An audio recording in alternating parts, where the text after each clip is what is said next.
নরম, ক্রিমি, ঝাল আর মশলাদার। 1 চামচ মুখে নিলেই বুঝে যাবেন কেন এই রেসিপিটা এত স্পেশাল। আসসালামু আলাইকুম everyone, welcome back my channel sisters diaries. আজ বানাচ্ছি গরুর মগজ ভুনা, যেটা একবার খেলেই প্রেমে পড়বেন। এখানে আমি একটা গরুর মগজ সম্পূর্ণটাই নিয়েছি। এবার মগজটাকে খুব ভালো করে পরিষ্কার করে নেব। পরিষ্কার করা হয়ে গেলে এবার হাতের সাহায্যে মগজটাকে একদম ম্যাশ করে নিব।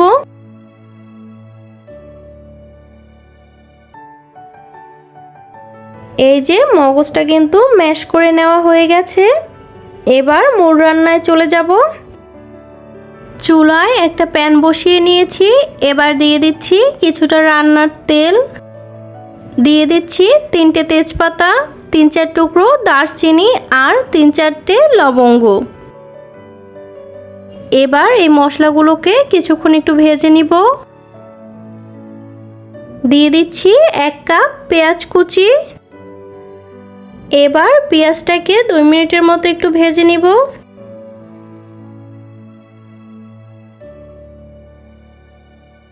দিয়ে দিচ্ছি রসুন বাটা 1/2 চা চামচ, আদা বাটা 1/2 চা চামচ। এবার আবার কিছুক্ষণ একটু মশলাটাকে ভেজে নিব, এতে করে আদা রসুনের কাঁচা গন্ধটা চলে যাবে।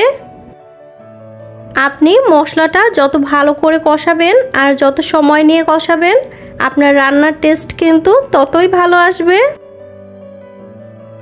এবার সামান্য একটু পানি দিয়ে নিচ্ছি, যাতে করে গুঁড়ো মশলাটা দেওয়ার পরে পুড়ে না যেতে পারে।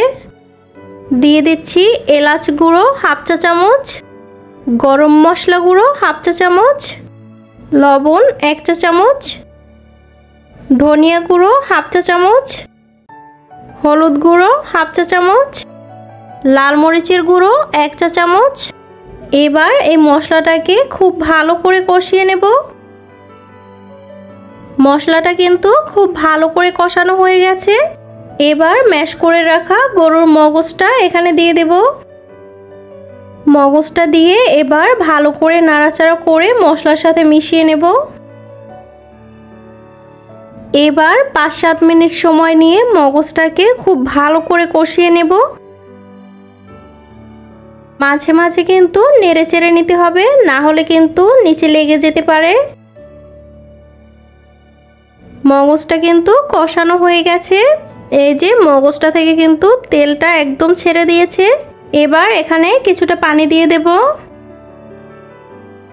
এবার আবার একটু নেড়েচেড়ে নিয়ে এটাকে ঢাকনা দিয়ে ঢেকে 10 মিনিটের মতো রান্না করব। এই সময়ের মধ্যে কিন্তু চুলার পাশ থেকে একদমই যাওয়া যাবে না। কিছুক্ষণ পর পর কিন্তু ঢাকনা তুলে আবার বন্ধ করে দিতে হবে, না হলে কিন্তু এটা উপচে পড়ে যাবে। পানিটা যখন প্রায় শুকিয়ে আসবে, এই পর্যায়ে 2টো কাঁচামরিচ দিয়ে দিচ্ছি ভাজা জিরা গুঁড়ো। এবার আরও 2-3 মিনিটের মতো এটাকে রান্না করে নিব। এই যে পানিটা কিন্তু পুরোটাই শুকিয়ে গেছে আর মগজ থেকে কিন্তু তেলটাও আলাদা হয়ে গেছে। এবার এটাকে চুলা থেকে নামিয়ে নেব। ব্যাস তৈরি হয়ে গেল সুস্বাদু গরুর মগজ ভুনা। গরম গরম ভাত, পরোটা কিংবা খিচুড়ির সাথে কিন্তু দারুণ লাগে। এরকম মজার আরও রেসিপি পেতে অবশ্যই চ্যানেলটি সাবস্ক্রাইব করে সাথে থাকুন। আজকের মতো এ পর্যন্ত, আল্লাহ হাফেজ।